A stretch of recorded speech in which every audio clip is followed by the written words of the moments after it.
여러분 안녕하십니까? 대한민국의 정치 현실을 고민하고 계시는 존경스러운 여러분, 멀리 미국 플로리다에서 인사를 올립니다. 여러분께서 아시다시피 미국 대선을 앞두고 처음에 5%의 얕은 인지도로 출발한 자칭 민주사회주의자 샌더스 상원 의원이 현재 돌풍을 일으키고 있습니다.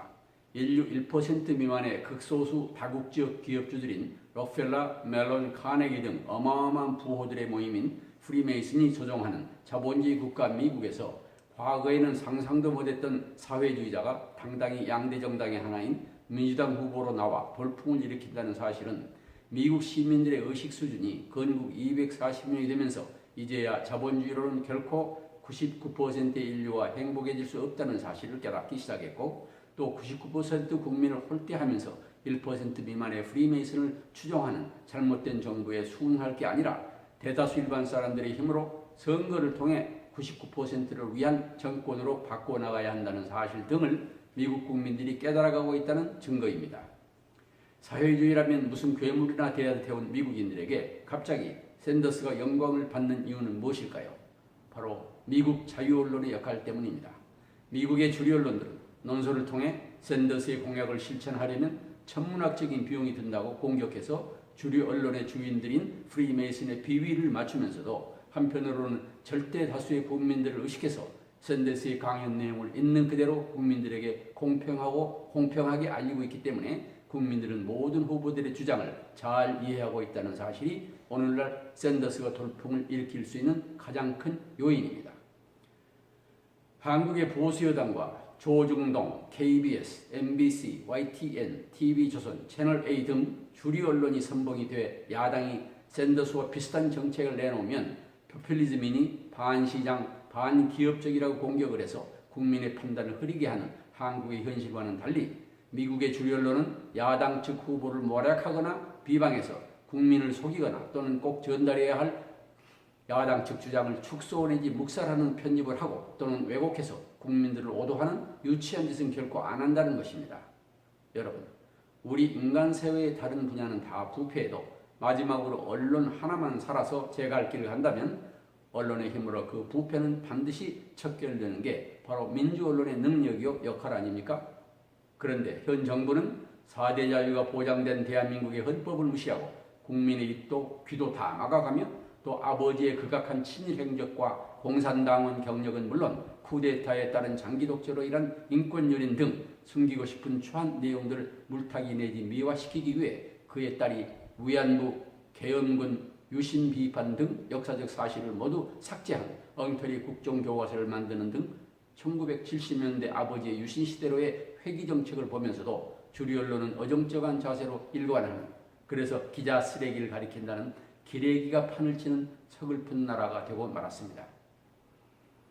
이완용이처럼 대통령이 나라를 팔아먹는다 해도 대통령을 왕으로 착각하고 있는 의식 수준의 문제가 있는 35% 내지 40%의 국민들이 탄핵을 10번 당해도 시원치 않을 대통령임에도 무조건 지지해주는 어처구니 없는 수준의 나라, 또 국민의 의식 수준이 그 선에서 멈춰주기를 바라는 망국 언론이 대부분인 나라입니다. 오죽하면 한국 민주화 투쟁의 보루를 하는 천주교 정의구현 전국사재단의 지도자격인 함세웅 신부가 망국 언론인 조선일보를 망하게 해달라는 기도를 올리겠습니까? 세월호에 250명 어린 학생 등 300여 명이 1시간이라는 길고긴 시간 동안 단 한 번도 퇴출 명령을 받아보질 않고 배는 물속으로 가라앉고 있는데도 그냥 그 자리에 꼼짝 말고 있으라는 전 세계에서 그 유래를 찾아볼 수 없는 해괴망측한 일이 벌어져 이 지시에 따른 전원이 사망하고만 천인이 공로할 일이 벌어져 전 세계가 깜짝 놀랐습니다. 유가족들은 여러 진보 언론들의 심층 취재와 정의파 지식인들의 집요한 추적 등의 도움으로 수집한 각종 증거를 통해서 이 사건이 단순 교통사고가 아닌 교활한 정부의 타살 의혹이 짙다며 사건의 진상규명을 외치는데 국민의 생명을 보호해야 할 박근혜 정부는 유가족들의 당연한 요구를 받아들이기는커녕 거꾸로 심히 박해하며 사건의 진실을 철저히 은폐했습니다. 이거야말로 바로 양심이 찔릴 때 벌어지는 현상이 아닌가요? 이러한 죄 많은 박근혜 정부의 억지 주장을 항상 약자 편에 서야 할 주류 언론은 지금까지 그래왔듯이 정부 편을 들어 이를 대변하면서 진실을 캐고 있는 세월호 유가족들이 미워 정부와 함께 종북으로 모는 사이비 언론, 즉 망국 언론이 판을 치는 나라. 더구나 대선 개입, 간첩 조작, 정상회담, 회의록 유포 등 미국에서는 상상도 할 수 없는 범죄를 계속 저질러온 국정원에게 박근혜 정부가 이제 자유박탈법을 테러방지법이라는 이름으로 무제한의 대국민 사찰권까지 주려는 것은 자유와 민주주의 모두를 포기하는 짓입니다. 우리 대한민국이 국민들의 자유를 빼앗고 있는 북한과 다르다면 박근혜 정부는 그들과는 다르게 행동해야 할 것이고 국민들도 이런 못된 정부에 맞서는 것이 민주시민의 당연한 권리입니다. 수만 명 노동자의 정당하고도 합법적인 요구마저 불법으로 탄압하는 등 노동권마저 짓밟는 정부요. 이러한 정부를 옹호하는 조리 언론이 대세인 나라. 심지어는 목이 칼이 들어와도 거부했어야 할 위안부 문제를 놓고 친일 정부와 교활한 일본 아베 정부의 상식밖의 요구를 비굴하게 수용했는데도 극소수 언론 외에는 이를 심층 보도조차 하지 않는 무기력하고 반민족적인 썩은 언론이 대부분인 나라가 부끄럽게도 오늘날 우리 대한민국의 민낯입니다. 이렇게 언론까지 다 썩었다면 이제 누가 우리 사회를 바로 세우겠습니까?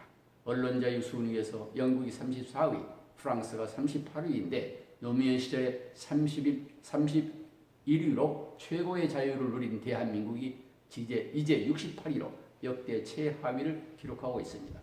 여러분이 아시다시피 옛날부터 국민들은 기자들을 관을 쓰지 않은 제왕이라는 뜻의 무관의 제왕 또는 사회의 스승이라는 뜻의 사회의 목닥이라고 불러 존경했습니다. 그래서 당시의 기자들은 오늘날에 비해 비교가 안 되는 박봉이었음에도 불구하고 마음속으로는 어느 직종 사람들보다도 자기들의 직업에 높은 긍지를 느끼며 누구 부럽지 않게 어깨를 펴고 행복하게 살 수가 있었습니다. 오늘날 자신의 기자직에 이렇게 긍지를 느끼며 살아가는 대한민국의 기자가 과연 몇 퍼센트나 될까요? 지식층의 임무는 정부의 거짓말을 밝혀내 국민들에게 폭로한 일이라고 가르쳤던 미국의 노암 촘스키 노교수와 영국의 버트란드 러셀 경은 함께 전 세계 지식층으로부터 세계의 양심이요 정의라는 찬사를 듣고 있습니다. 하물며 지식층에 속한다는 한국의 언론인들이 과연 오늘날 몇 퍼센트나 촘스키 교수와 러셀 경의 가르침을 실천하고 있을까요?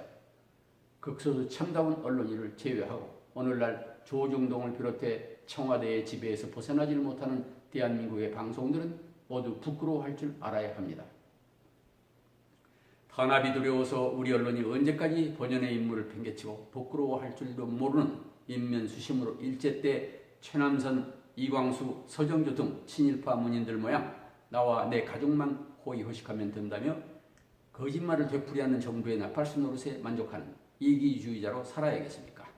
기레기 여러분, 이제라도 기레기라는 오명을 벗고 올바른 언론에 맡은 바 본연의 임무를 충실히 이행해서 국민의 뜻을 존중해주는 새로운 민주국가를 세워나가는데 동참하시기를 간곡히 부탁드립니다.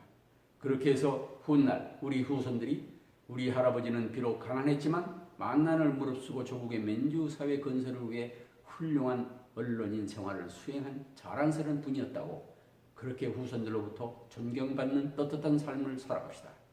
우리 대한민국의 암담한 정치 현실을 염려하시는 여러분께서는 지금 서울에 소리가 추진 중인 사이비 망국 언론 및 조선동화 등의 종편방송 타도를 위한 TV에 대한 창설에 한 분 한 분이 능력껏 도움을 주실 것을 진심으로 부탁드립니다. 그래서 국민을 오도하는 조동아리 등 사이비 언론 척결에 다소나마 힘을 실어주시다. 이번 생애의 막바지를 달리고 있는 만 80세의 노 기자가 간곡히 외치는 절규입니다. 여러분 지루하신데 끝까지 들어주셔서 대단히 감사합니다.